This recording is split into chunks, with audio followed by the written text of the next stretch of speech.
The courtroom felt colder than the weather outside, not because of the air, but because of the silence that sat heavy in the room. People whispered to each other in low voices, careful not to be noticed. Papers shuffled. Chairs creaked. Everyone was waiting, yet no one seemed comfortable waiting. At the front of the room, the judge sat high above everyone else, wearing a calm face that had seen hundreds of cases just like this. To the judge, this was supposed to be another routine hearing, the kind that followed rules, timelines, and written reports. Nothing dramatic. Nothing unexpected. On one side of the room sat the adults. They were well-dressed, confident, and prepared. Their files were neat. Their notes were highlighted. They spoke quietly to lawyers, nodding as if everything was under control. They looked like people who were used to being believed. On the other side sat the child, the child's. Feet did not touch the floor. They swung slightly above it, moving back and forth in a slow, nervous rhythm. The child's clothes were clean but worn, as if they had been washed too many times. Sleeves were pulled down over small hands. The child kept their eyes low, fixed on a crack in the floor, as if that crack was safer to look at than any face in the room. This was not the first time the child had been in this courtroom. Not the first time adults had spoken about their life as if they were not sitting right there. Each time before, the child had stayed quiet. Each time before, that silence had been taken as agreement, or fear, or confusion. No one had ever truly asked what the silence meant. The judge cleared their throat and began reading from the file. The words sounded official, distant, and flat. They talked about living arrangements, responsibility, and past concerns. The language was polite and careful, but it felt empty, like it was describing an object, not a person. As the judge spoke, the child listened. Every sentence landed heavily. Some words made the child's stomach tighten. Others brought memories the child wished could be forgotten. Memories of nights that felt too long, of voices that grew loud without warning, of moments when the child had wanted to speak but didn't know how, or didn't think anyone would listen. The lawyer on one side stood up and spoke clearly. Their voice was confident. They talked about improvement, stability, and cooperation. They said everything was fine now, that mistakes had been made in the past, but those mistakes were small and already fixed. The lawyer smiled slightly when they finished, like someone who had done this many times before. The lawyer on the other side followed. Their tone was calmer, but still distant. They mentioned concerns, but only briefly. They relied on reports written months earlier. They did not look at the child once. The judge nodded while listening, occasionally making notes. To the judge, the case seemed clear enough. The paperwork supported one story more than the other. The system liked paperwork. Paper didn't cry. Paper didn't interrupt. The child's guardian leaned over and whispered, "Just sit still. We're almost done." The child nodded slowly, but inside something felt different this time, as the hearing continued. The child felt a strange pressure in their chest. It wasn't fear alone. It was something else. Something heavier. The child thought about going back. About doors closing. About being told to behave, to listen, to not cause trouble. The child thought about how many times they had stayed quiet before, hoping things would somehow get better. They hadn't. The judge finally reached the end of the notes. The room seemed to relax, like everyone knew the moment was coming. The judge adjusted their glasses and looked up. Based on the information presented, the judge began, "The court is prepared to." The child's heart began to race. The words felt too fast. To final. The child felt as if something important was about to be sealed shut forever, without fully planning it. Without raising a hand or asking permission, the child stood up. The sound of the chair scraping against the floor was loud in the quiet room. Every head turned at once. The guardian reached out in surprise, trying to pull the child back down. "What are you doing?" The guardian whispered urgently. The judge stopped speaking. For a moment, no one said anything. The courtroom froze, caught off guard by a small figure standing where silence was expected. "I want to talk," the child said. The voice was soft, but it was clear. The lawyer closest to the child quickly stood. "Your Honor, the child is not required to speak." "I want to," the child said again, a little louder this time. The judge studied the child carefully, not just as a name in a file, but as a person.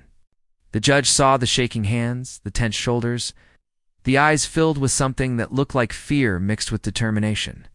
"This court usually hears from adults," the judge said slowly. "Are you sure you want to speak?" The child nodded. The guardian shook their head slightly, clearly uncomfortable. "They're just confused," the guardian said. "It's been a stressful time." The child looked at the judge and then at the adults sitting nearby. For a second, doubt crept in. The familiar thought returned, maybe staying quiet would be easier. Maybe speaking would only make things worse. But then the child remembered all the times silence had failed. "I'm not confused," the child said. The words hung in the air. The judge raised a hand, signaling everyone else to sit down. "Let the child speak," the judge said. The room shifted again. Some people leaned forward. Others exchanged uneasy looks. This was no longer routine. The child took a deep breath. It felt like standing on the edge of something unknown. The child's voice shook at first, but the words kept coming. "They said everything is fine," the child began. "But it's not." A sharp breath was heard from one of the adults. The guardian whispered again, but the child didn't look back. "They say I'm safe," the child continued. "But I don't feel safe." The judge listened closely. Pen resting on the desk, but not moving. The child spoke about small things at first. About being scared to sleep. About being told not to tell anyone what happened at home. About being afraid of getting in trouble for saying the wrong thing. Nothing dramatic. Nothing loud. Just simple truths. And yet, each word made the room feel heavier. The adults shifted in their seats. One of the lawyers cleared their throat, preparing to interrupt. "Your Honor," the lawyer began. "Not yet," the judge replied. The child went on, gaining a little strength with each sentence. "They talked about promises that were never kept. About smiling in front of teachers so no one would ask questions. About learning very young that staying quiet made life easier for everyone else. But it didn't make it better for me," the child said. That sentence landed differently. Even the people who had been distracted earlier now listened closely. The judge leaned forward. "Why didn't you speak before?" the judge asked gently. The child swallowed.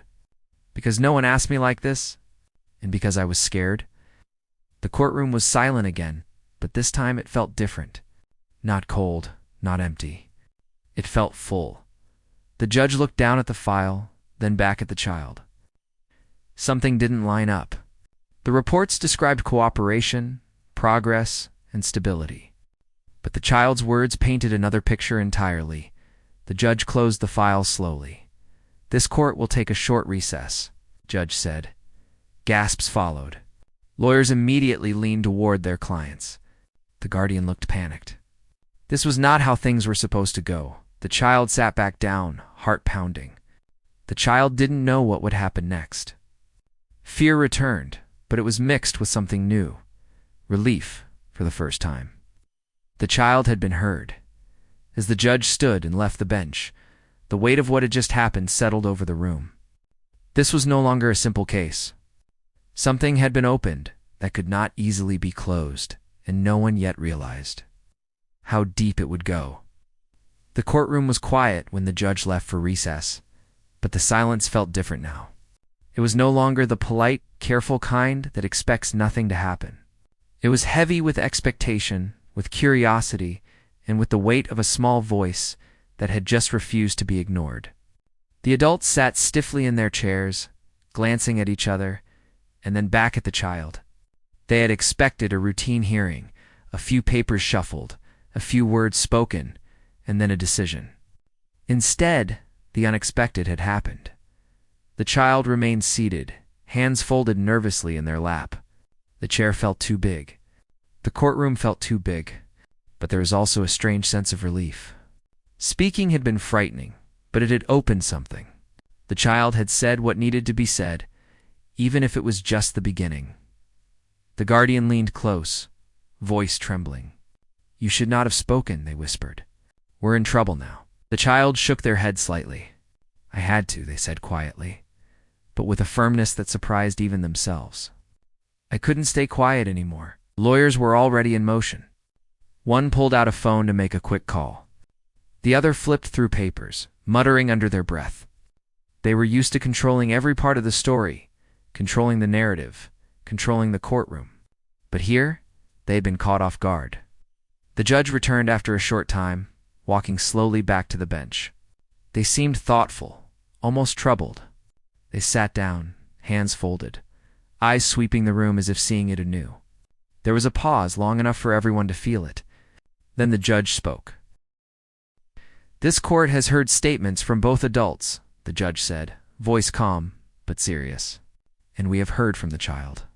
The child has requested to speak, and their words have been taken into account." A murmur ran through the room. The adults looked at each other uneasily, realizing that the child's voice now carried weight in a way it hadn't before. The judge continued. "It is clear that there are discrepancies between what has been reported and what the child has described today. Therefore, further investigation is necessary before any final decision can be made." The room shifted. Some people let out quiet breaths. Others looked shocked. The guardian tried to protest quietly, but the judge's gaze made them stop. There was no arguing now. The child felt a mix of emotions. Relief, yes, but also fear. What would the investigation find? Would things get worse before they got better? But underneath it all, there was a small spark of hope. The first time it had felt real in a long while, the judge continued. "We will appoint an independent investigator to gather information from schools, neighbors, and other adults who have interacted with the child. Reports that have been submitted in the past will be re-examined, and additional witnesses may be called if necessary. The goal is to understand the full reality of the child's situation."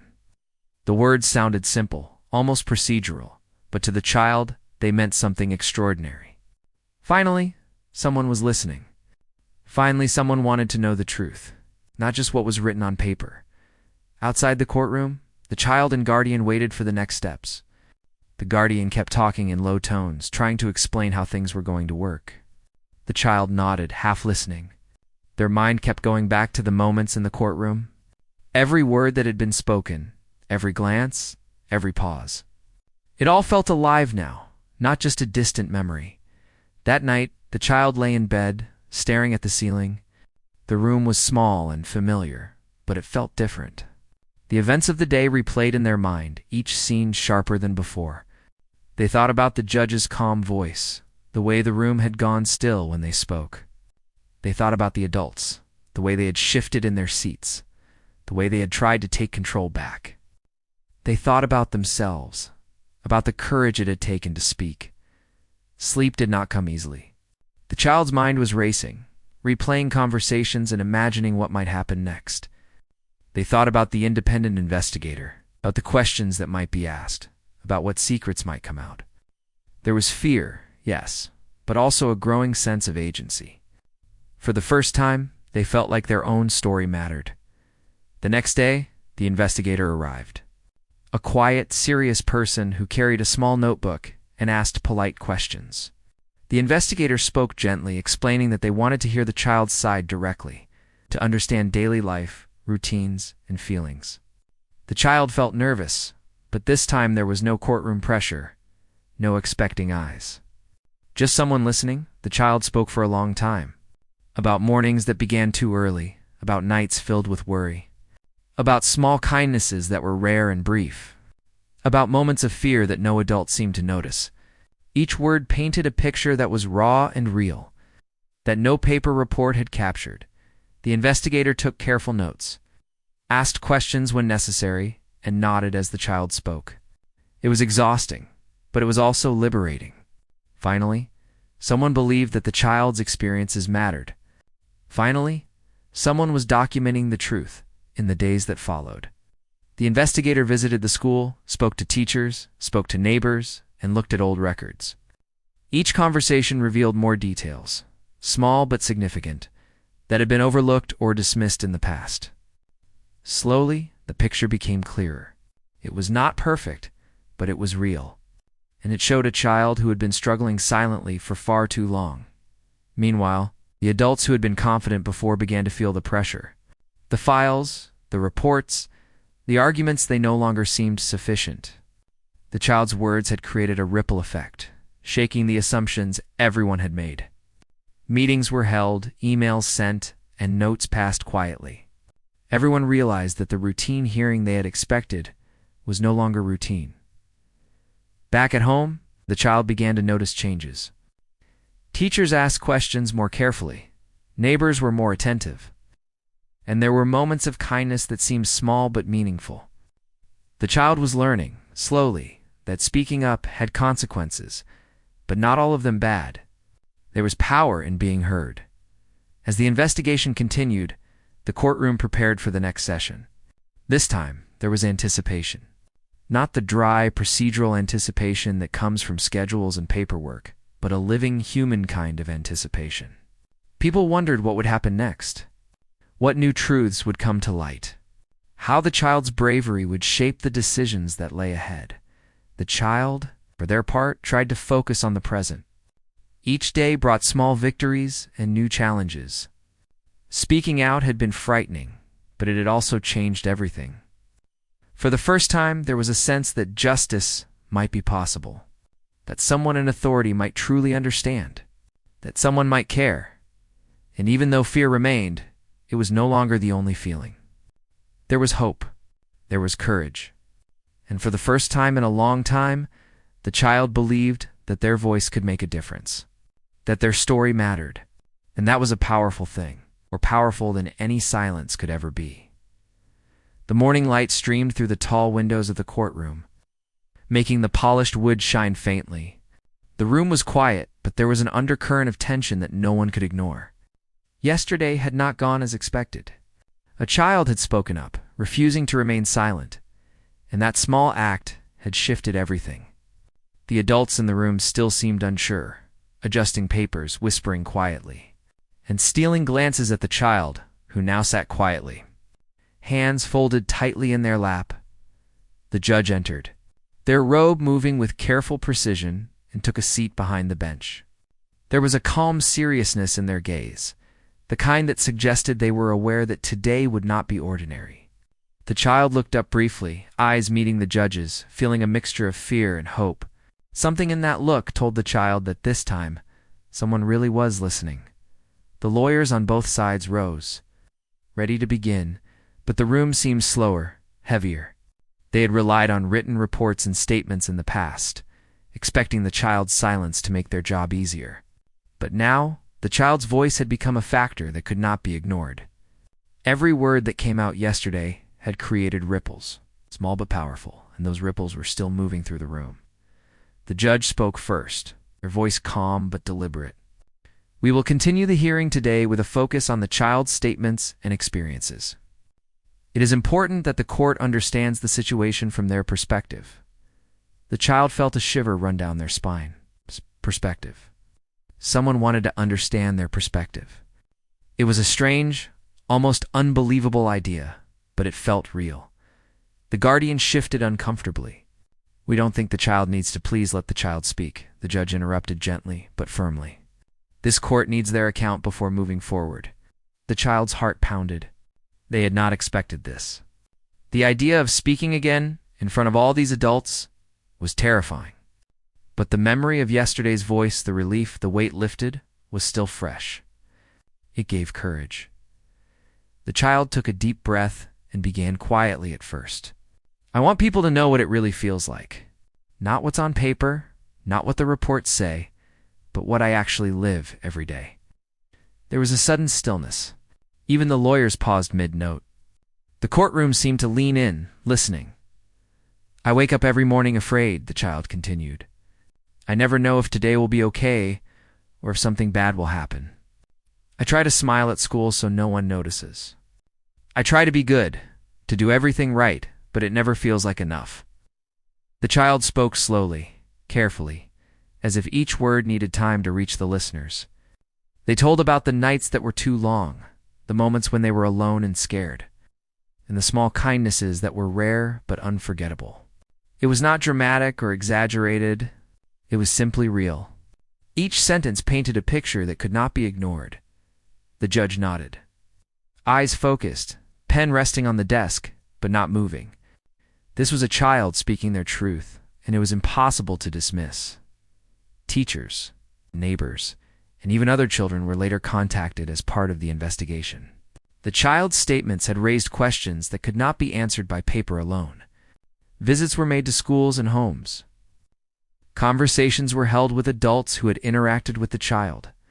Each encounter uncovered small, critical details, overlooked moments, tiny signs, patterns that were dismissed because no one had taken the child's words seriously before. Back in the courtroom, the hearing continued over several days. Each session revealed more layers. The child spoke, sometimes haltingly, sometimes with sudden clarity about the realities of their daily life. The adults around them were forced to reconsider their assumptions. Reports that had seemed clear and final were suddenly incomplete, inaccurate, or misleading. The child began to notice changes in how people listened. Teachers asked more carefully, neighbors showed more attention, and small acts of consideration were no longer random. For the first time, the child felt that their voice had meaning, that it could influence decisions and change perceptions. The guardian tried to maintain control, whispering instructions, trying to shape the child's responses, but the child, having felt the power of speaking once, resisted. "I need to say what I feel," the child said quietly one day, when the guardian leaned over to intervene. It was the first time they had spoken back with authority, and it shocked the guardian more than anyone else. The investigation brought forth records that had been overlooked. Notes from past teachers, comments from doctors. Reports that were never properly filed, all of them, painted a more complete picture of the child's life. Small details emerged. The hours when the child seemed especially anxious. Moments when the child had tried to reach out for help but was ignored. In times when a kind word from a stranger had made an enormous difference. Each detail added weight to the child's story, supporting what they had said in the courtroom. At home, the child began to feel a sense of cautious hope. Even small gestures, a teacher asking if they were okay, a neighbor checking in, a brief phone call from someone at the court made a difference. The child was learning that speaking out had consequences, yes, but not all of them bad. There was power in being heard, and with power came a new kind of courage. During the sessions, the lawyers had to adjust. Their strategies, built on the assumption that the child would remain silent or passive, no longer worked. Every word the child spoke had to be accounted for. Every statement became part of the record. Confidence, once taken for granted, now had to be reconsidered. The judge watched all of this unfold. There was a quiet respect in their observation. It was rare to see a child take control of their narrative in such a setting. The judge knew that decisions made now would not only affect the immediate situation, but could shape the child's entire future. One day, the child spoke about trust. "I don't know who I can trust," they admitted softly. "I've been told to trust people, but so many times that trust was broken. But here, in this room, someone is listening, and that makes me feel a little braver." The words hung in the air, simple and profound. Everyone felt it. Even the adults who had tried to control everything felt a shift. This was not just a case about rules or documents. It was about understanding a human being who had been silenced for too long.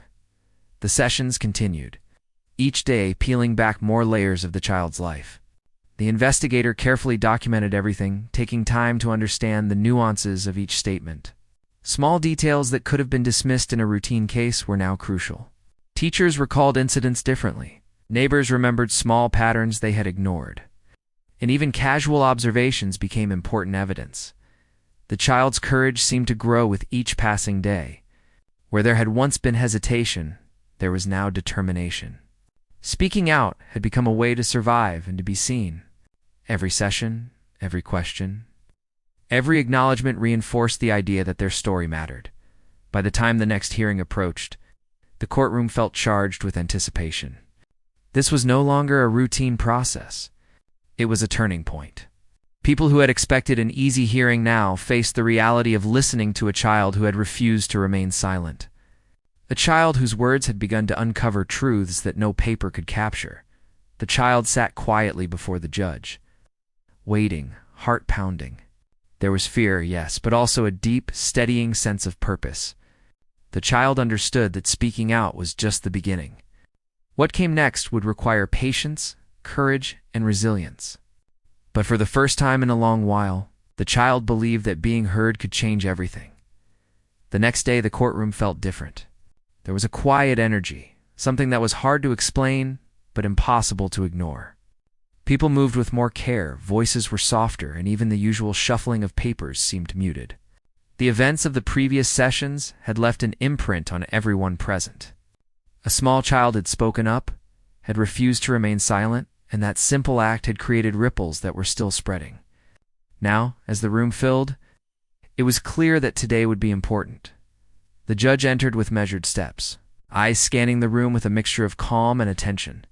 This was not a casual hearing anymore. This was a moment where truth could no longer be avoided, where stories that had been hidden or ignored might finally surface.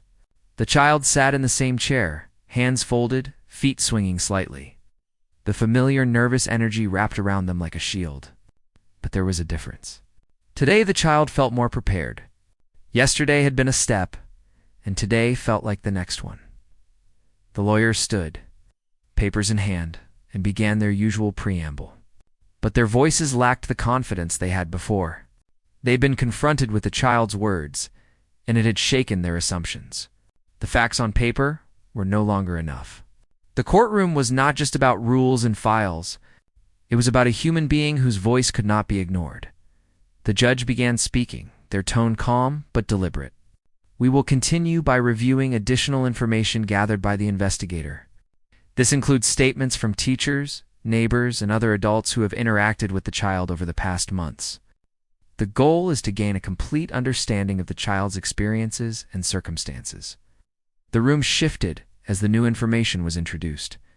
Teachers had written notes that painted moments of worry, anxiety, and fear. Neighbors shared observations of unusual behaviors, small signs that had previously gone unnoticed. Even casual remarks, once dismissed as irrelevant, now carried weight. Each piece added clarity, a new layer that made the child's life more visible and tangible to everyone present. When it was time for the child to speak again, a hush fell over the room. The child felt the weight of everyone's gaze, but instead of fear, there was a strange steadiness. The child knew their words mattered now, that they could influence what happened next.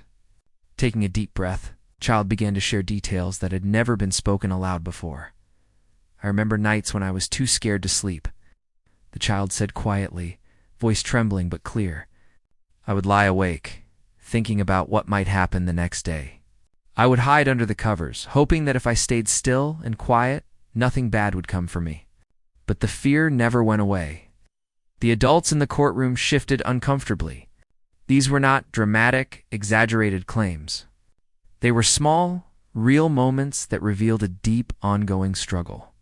The child spoke about mornings when leaving the house felt impossible, about the constant worry that someone would be upset, and about the times when simple acts of kindness were rare but deeply meaningful. The judge listened intently, eyes focused, pen resting on the desk but not moving. The child's words were raw, unfiltered, and impossible to dismiss. Each statement brought new understanding, new insight into the child's world. The courtroom was no longer a stage for adults to present their case. It was a place where a young person's truth was being revealed and respected. The child continued, sharing stories about small victories and small defeats, about times when a teacher's kind word made a day brighter, about moments when a neighbor noticed a tear and offered comfort, about the weight of silence in situations where speaking up had seemed impossible. Each word built a picture of resilience, courage, and the longing to be seen and understood. The judge nodded occasionally, absorbing the details. They asked gentle questions, encouraging the child to explain more, to clarify, to tell what it really felt like. The child answered carefully, thinking about each word. The process was exhausting, but it was also liberating. For the first time, the child's experiences were not filtered through adult interpretations. They were being heard directly. Outside the courtroom, daring investigators continued their work. They visited schools, spoke to teachers, checked old records, and gathered any detail that could contribute to understanding the child's life. Each conversation, each observation, revealed new elements. Patterns of fear, resilience, and longing emerged. Small details once ignored now mattered. Every tiny truth added to the larger story, creating a fuller, more accurate picture of the child's reality. Back in the courtroom, the adults who had once felt in control were now navigating a new landscape. Reports they had relied on were incomplete. Statements they had assumed would settle the case were being questioned. The child's courage had shifted the balance. The courtroom was no longer a place where authority could dominate. It was a space where the truth, in its raw human form, was gaining prominence. The child spoke about trust next. "I don't know who to believe," the child said softly, voice quivering. "I've been told to trust people, but so many times trust was broken. But here, in this room, I feel like someone is really listening. And that makes me feel brave, even if just a little." The simplicity of the statement resonated. No one in the room could ignore the honesty. It was not a dramatic declaration, but a human truth that cut through pretense and protocol.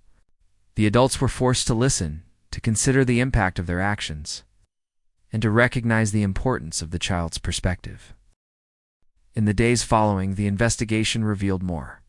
Teachers described times when the child had been withdrawn. Neighbors recalled unusual behaviors, and old reports were re-examined. Small incidents, previously dismissed, now carried significance. Each detail validated what the child had said in the courtroom, strengthening the understanding that the child's experience was real, valid, and deserving of attention. At home, the child began noticing subtle changes. Teachers asked more questions. Neighbors offered gentle support. And even small gestures like a kind word or an understanding glance had new meaning. The child realized that speaking out, while difficult, had an impact. Their words had consequences, yes, but also power. For the first time, they saw that being heard could create change. The lawyers had to adjust. Their strategies, once dependent on the child's silence, were no longer viable. Each statement the child made had to be considered, documented, and accounted for. Confidence and control, once assumed, had to be reevaluated in light of the child's courage. The judge continued to observe, noting the child's growing strength.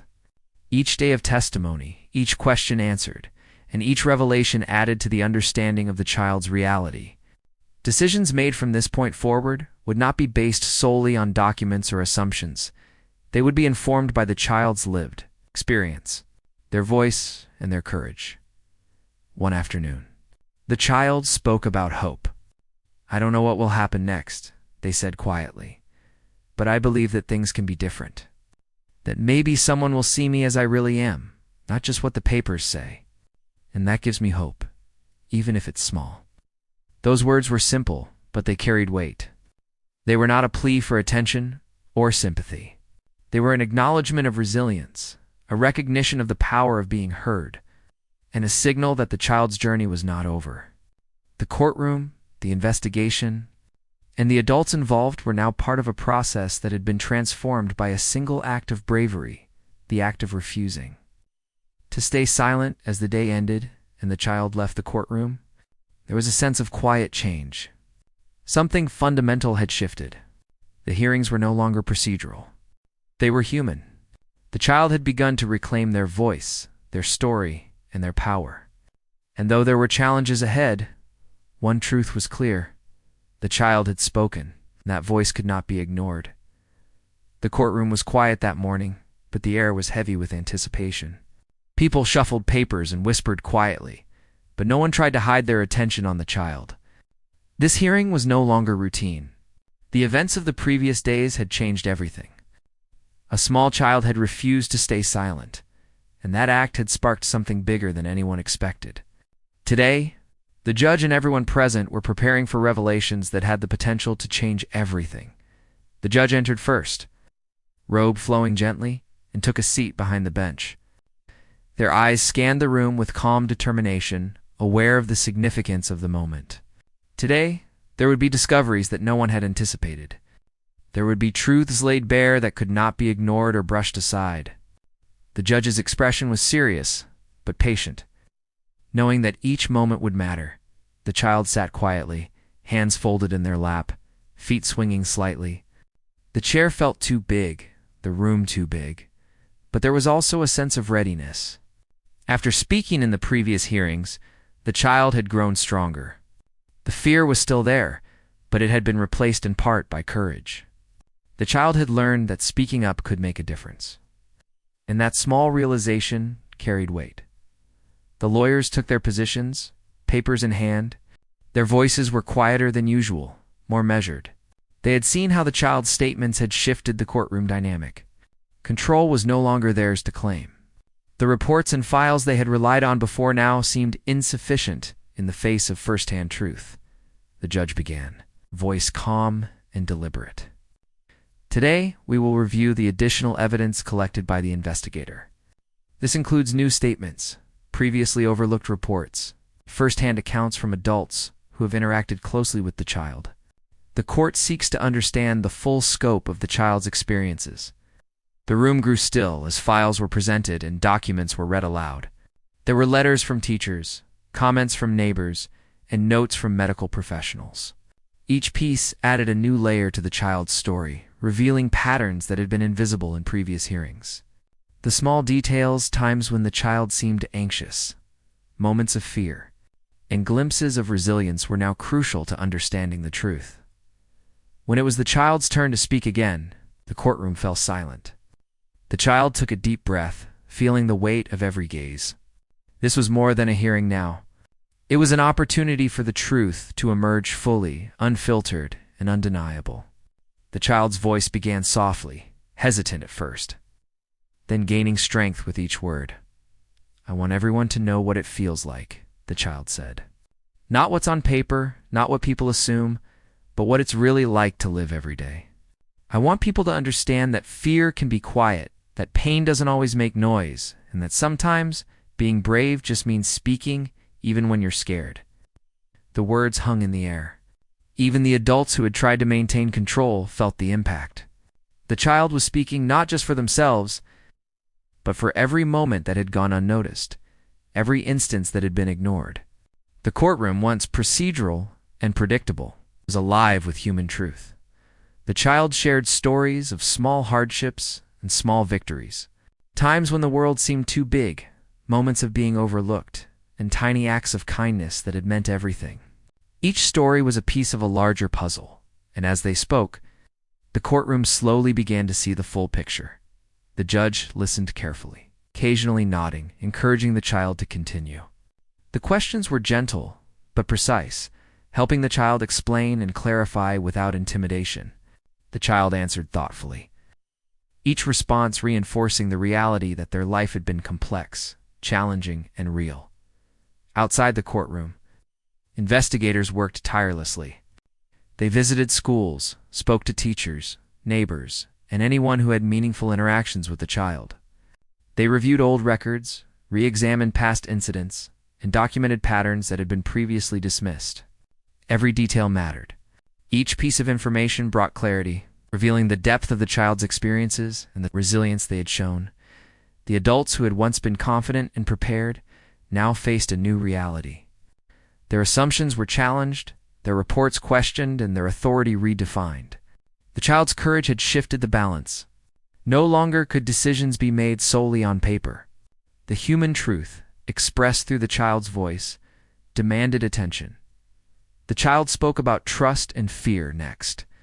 "I've been told to trust people," the child said, voice trembling slightly, but so many times trust was broken. "Here, in this courtroom, I feel like someone is really listening, and that makes me brave, even if just a little." The simplicity of the words resonated deeply. This was not a dramatic declaration. It was a real human truth. The adults in the room could not ignore it. It forced them to reconsider their perspective, their actions, and the assumptions they had made. The child's voice was no longer small or incidental, it was central to the truth of the situation. In the following days, more discoveries came to light. Teachers remembered details they had forgotten. Neighbors recalled moments of concern, and old reports were scrutinized with new eyes. Patterns of neglect, moments of fear, and signs of resilience emerged clearly. Each revelation validated what the child had expressed in the courtroom, making it undeniable that their experiences were real and significant. The child noticed subtle changes at home and school. Teachers asked questions more carefully. Neighbors showed attentiveness, and small acts of kindness became meaningful. The child realized that speaking out had consequences, but also power. Being heard could change situations, influence decisions, and bring support that had been absent for too long. The lawyers had to adjust their strategies. They could no longer rely on the child's silence or their own assumptions. Every statement made by the child had to be considered seriously. The courtroom dynamic had shifted. Control was no longer with adults alone. It was shared with the child. His bravery had altered the course of proceedings. The judge observed carefully, noting the child's growing confidence. Each day of testimony and each piece of evidence brought clarity.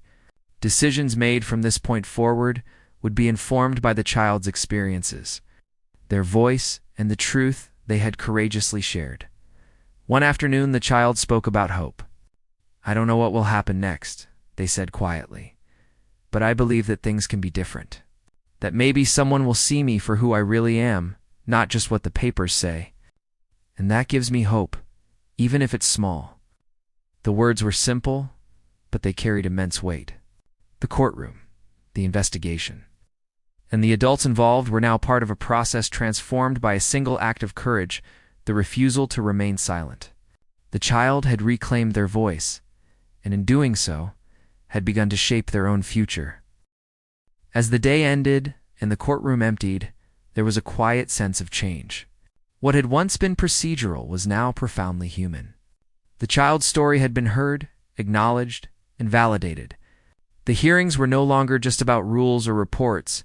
They were about a human being, their experiences, and their voice. And the impact of that truth was undeniable, marking a turning point that no one in the room would forget. The final hearing arrived with a weight that seemed to press down on everyone in the courtroom. Months of careful investigation, countless statements, and hours of testimony had brought them to this point. The air was heavy with anticipation, but also a quiet respect. No one could ignore what had been revealed over the past weeks. A child's courage had changed the course of a case that once seemed routine, and the impact was clear to all. The judge entered the room, robe flowing smoothly, eyes scanning the courtroom with calm focus. They took their seat behind the bench, hands resting lightly on the surface, as if to remind everyone that today was a moment for careful consideration. The child sat in their usual spot, hands folded, heart pounding. There was fear, yes, but also something new, a quiet confidence that came from knowing their voice had been heard before and could make a difference again. The lawyers on both sides were ready, papers in hand, but the energy had shifted. The usual confidence of certainty was replaced with careful attention. Every word, every piece of evidence, every statement mattered more than ever. The child's courage had altered the balance. Control was no longer about authority alone. It was about truth. The judge began speaking. "This court has reviewed all evidence, heard the child's testimony, and examined the statements provided by teachers, neighbors, and other adults involved in the child's life. The situation is clear, and the experiences shared by the child are consistent with the findings. The court recognizes the importance of their perspective and the courage it took to speak out." The room was silent. Every ear was listening, every eye focused on the judge. There was an unspoken understanding that what would follow was a moment of significance. The child felt the weight of the gaze upon them, but instead of fear, there was a quiet assurance. They had spoken before, and now their voice had helped reveal the truth. The judge continued. "It has become evident that the child has faced challenges that were not fully recognized or addressed in the past. There were omissions, misunderstandings, and overlooked details that contributed to a lack of awareness regarding the child's experiences. The court finds that immediate action is necessary to ensure the child's safety, well-being, and continued support." The adults in the room shifted uneasily. Some whispered quietly, others exchanged glances. There was a realization that the previous assumptions and reports had not fully captured the reality of the child's life. The child, however, remained calm in their chair, understanding that the words spoken were for them, and that this moment would finally bring change. The judge addressed the adults directly. Those responsible for the child's care must understand the importance of consistent attention, support, and protection. The child's voice is vital, and it must continue to be heard.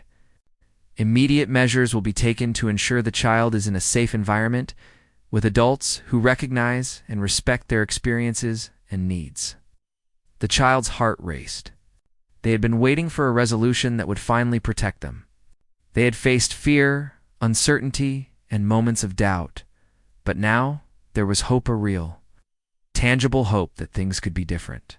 For the first time in a long while, the child felt that safety was not just a word on paper, but a reality that could be reached. The lawyers began taking notes and preparing for follow-up procedures.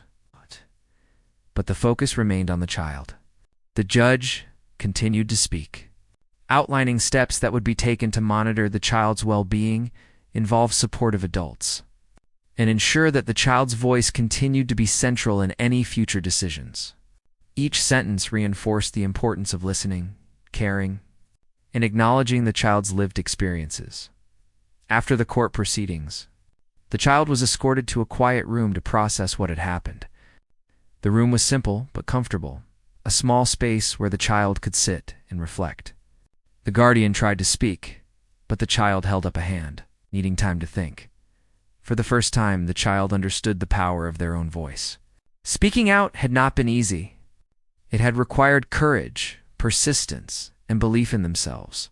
But now, that voice had led to action, change, and recognition. The child felt a mixture of relief, pride, and hope.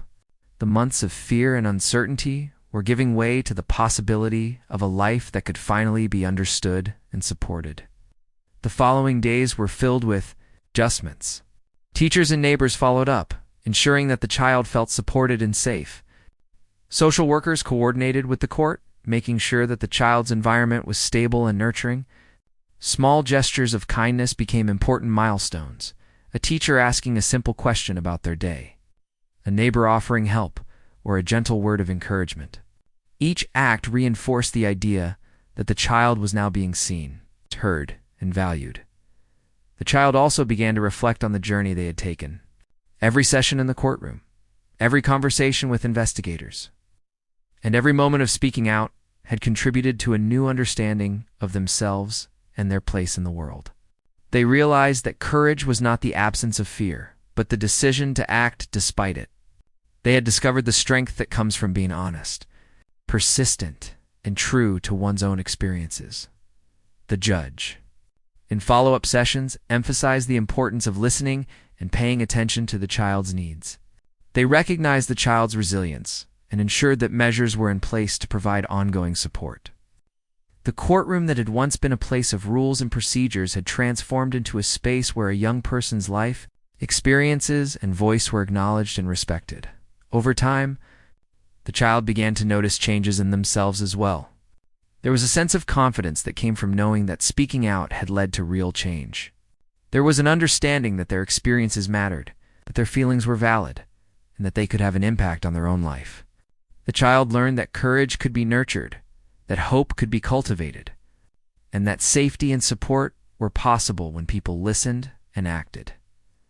The final verdict, delivered with care and attention, reflected the reality that had emerged over the months. The child was placed in a safe, nurturing environment.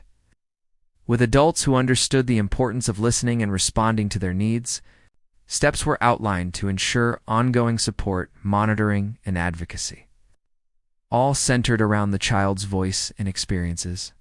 It was a resolution that not only addressed immediate concerns, but also laid the foundation for a future where the child could grow with confidence and security. As the courtroom emptied and the day came to an end, the child walked out with a sense of accomplishment and relief. There was still uncertainty ahead, as life is never entirely predictable. But the child knew they had achieved something remarkable. By refusing to stay silent, they had transformed their own story and influenced the lives of those around them. For the first time in a long time, the child felt a sense of peace. They had been heard, their experiences had been acknowledged. The actions taken would ensure their safety and well-being. The journey had been difficult, filled with fear, uncertainty, and challenges. But it had led to a resolution that was grounded in truth, courage, and care. In the end, the child had discovered the power of their own voice. They had learned that even the smallest voice, when spoken with honesty and courage, could make a difference. The courtroom, the adults, and the systems around them had all been transformed by a single act of bravery, the decision not to remain silent.